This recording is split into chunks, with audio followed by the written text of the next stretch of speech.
We will now give the floor to the representative of Syria.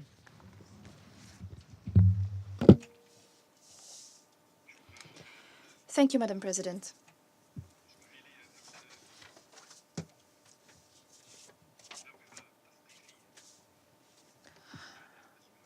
I would like to give you some information about the Astana process. The Astana process 4, and as you know, I participated in the deliberations that took place in Astana, is an understanding to establish de-escalation zones in Syria. This understanding was temporary in nature. The timeline would not exceed 6 months. It could be extended in case armed groups that participated in Astana Understanding number 4, in case they respected the ceasefire, and in case they disassociated themselves completely from terrorist groups. This has not happened in Idlib. Those armed groups refused to dissociate themselves from terrorist groups. And to be quite accurate, it's not the terrorist groups that refuse to dissociate themselves, it is the sponsors of those terrorist groups that refused.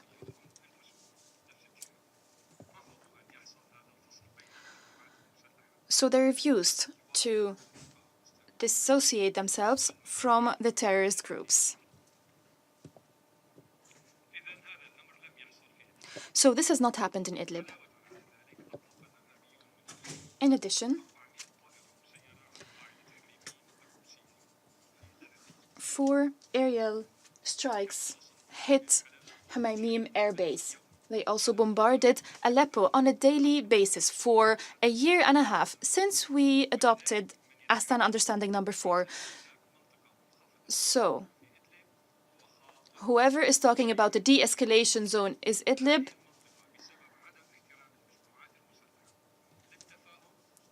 Is not aware of the situation on the ground.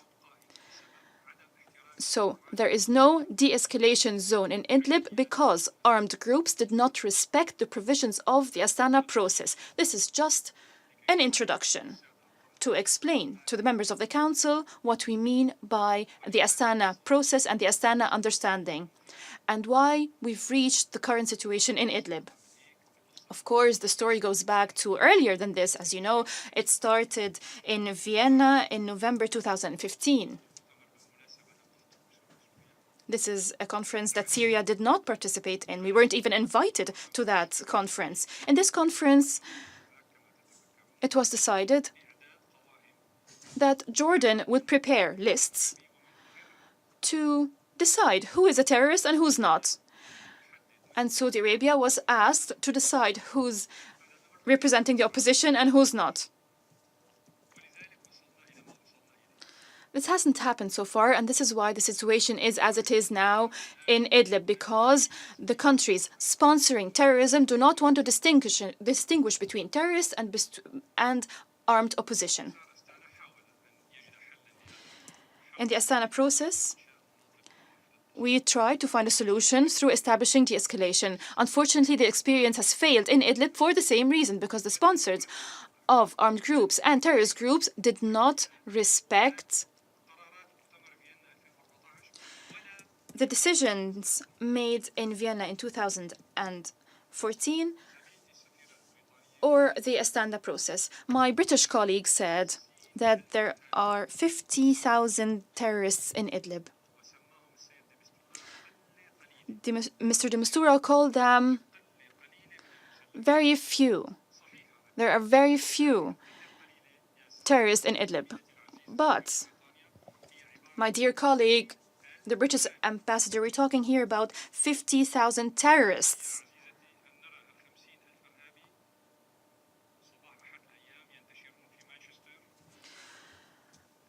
Can you imagine seeing 50,000 terrorists going to Manchester, wreaking havoc? And we would call them moderate British armed opposition. Can you imagine that? And then the OCHA would deliver humanitarian aid for them to stay alive in Manchester. Can you imagine that? This is absurd. This would be absurd. Madam President, it is truly ironic that many of the member states of this organization are now facing an unprecedented challenge, namely that the presidency of the Council is playing the role of adversary and arbiter at the same time. Yesterday, you forced a discussion on Nicaragua onto the agenda of the Security Council, although the situation there does not constitute a threat to international peace and security. And today, you're forcing a discussion on Idlib. Tomorrow, it will be Venezuela's turn, and then it will be Iran, as we've understood from the program of work of this month. This state of bitter hostility that you've created against us over the past decades has never been our choice. We are one of the founding members of the United Nations. We believe in peace, and we've spared humanity the scourge of war. It has become common practice that the three Western countries' permanent members of the Security Council would use their presidency of the Council to rally others against my country, against my government, through holding hundreds of meetings, through sounding the alarm, leveling accusations against us, using menacing language. Whenever the Syrian Arab Army and its allies made progress in countering armed terrorist groups, tools that are used by those Western countries. For the thousandth time, we stress from this rostrum that the governments of these three Western countries and their operatives in the region are the main reason for the suffering of the Syrian people. In Syria and beyond, they're fueling the conflict. They're doing their utmost to perpetuate this conflict through investing in Takfiri terrorism, Wahhabi terrorism, Saudi terrorism that was invented in the 80s of the past century. Their intelligence service came up with the most creative names. The Caliphate, the Army of Islam, the Soldiers of Islam, Al-Nusra Front, the Islamic Turkmen Army, Nur ad-Din al-Zinki. By the way, these names have nothing to do with Syria. Absolutely nothing to do with Syria. And they used these groups as a tool in their foreign policy to get back at countries that reject their diktats. Any action made by the Syrian government to expel terrorist organizations from the Syrian government of Idlib. Idlib is a Syrian province. It's not in Somalia, just for your geographic information. Any action taken to expel those terrorist groups is a legitimate sovereign right according to international law, the UN Charter, and Security Council resolutions on counterterrorism, in addition to the understandings of Astana. Such action would be in response to the demands of millions of Syrians, including people living in Idlib, that are besieged by terrorist organizations. We receive everyday notifications from people living in Idlib asking us to liberate them from terrorism. No country and no entity has the right to curtail this sovereign right or to trade with the suffering of civilians in Idlib to dissuade the Syrian government from restoring security, stability, and normalcy in the Syrian province. Defending terrorist groups operating in Idlib and the surroundings is a desperate attempt to protect those groups, to prolong their expiry date, to recycle them and turn them into highly moderate armed groups in the other groups. Tomorrow we will see them operating in Yemen, in Iraq, in Afghanistan, in Nigeria. We'll see them operating there. The Syrian state is the most committed to the safety of its people. This is why we announced that we give precedence to reconciliations, and we allowed plenty of time to armed groups in Idlib to lay down their arms, to become part of the reconciliation process, and to disassociate themselves from terrorist organizations not covered in the Astana process. In this regard, those who facilitated the entry of foreign terrorist fighters into my country, and the United Nations likes to call them non-state actors. I don't use the term terrorist, I use the term non-state actors. Also, His Excellency, the French ambassador, uses the word jihadists, not terrorists. He doesn't like this word. He uses the words jihadists. So those who facilitated the entry of foreign terrorist fighters in my country, especially the Turkish government, still have a chance to remove them from Idlib province, just as they did with the white helmets. They were removed in cooperation with Israel and Jordan before being redeployed once again to Idlib to commit another terrorist crime using chemical weapons. In case the armed terrorist groups refused to lay down weapons, refused to leave Syrian territory, to go back to where they came from, the Syrian government is prepared. We are cognizant of the humanitarian consequences that might result from liberating Idlib from Al-Nusra Front, a designated terrorist organization, and other affiliated terrorist groups that were not covered by the Astana process.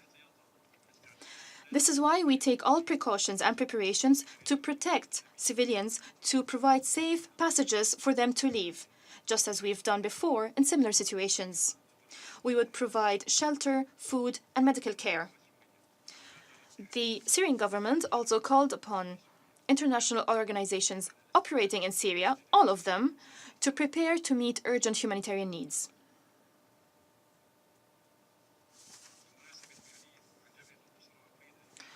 As we're talking about Al-Nusra Front, I would like to say that Ukraine, the US, the UK, and France remained for a whole year in this council, refusing our call to designate Hayat Tahrir al-Sham, meaning Al-Nusra Front, Al-Qaeda, the terrorists who attacked New York. These countries refused to designate Al-Nusra Front on the Security Council lists. But a month ago, we heard that Washington approved the designation of HTS, Hayat Tahrir al-Sham, as an affiliate of Al-Nusra Front. It's not an affiliate. It is itself Al-Nusra Front. It is itself Al-Qaeda. The Syrian Arab Republic is committed to counter terrorism, to root it out, and to regain all Syrian territories and liberate it from terrorism and foreign occupations in all its forms and manifestations. Supporting Syria today is the true test to prove good intentions, compliance with international law and the Charter, and to prove credibility in the war against terrorism.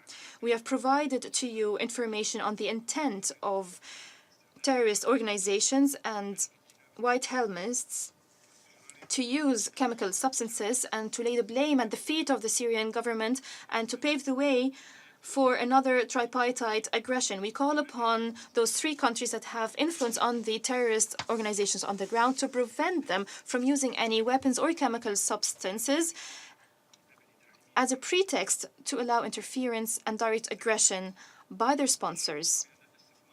Madam President, I convey to you the good news that investing in terrorism in my country has failed. Liberating Idlib from Al-Nusra Front and other terrorist organizations would be the last nail in its coffin. It would crush the hopes of those who invested billions of dollars in terrorism, whose cries have filled the halls of this organization, just as they did when the Syrian army was liberating the eastern neighborhoods of Aleppo, eastern Ghouta, Deraa, Konaitara, and rural Deraa.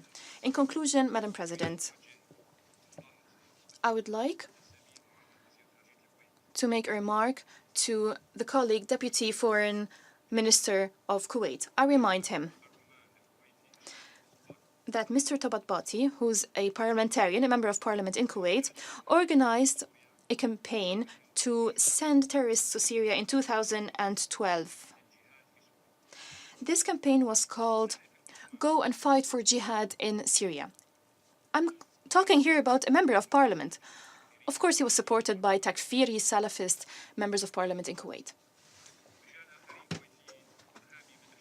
Other Kuwaitis, such as Shafi al-Ajami, that we designated on the list of terrorists upon our request, although other members refused to do so for a number of reasons. So Shafi al-Ajami claims that he's a religious leader. He sends thousands of terrorists and so many funds to sponsor terrorism in Syria.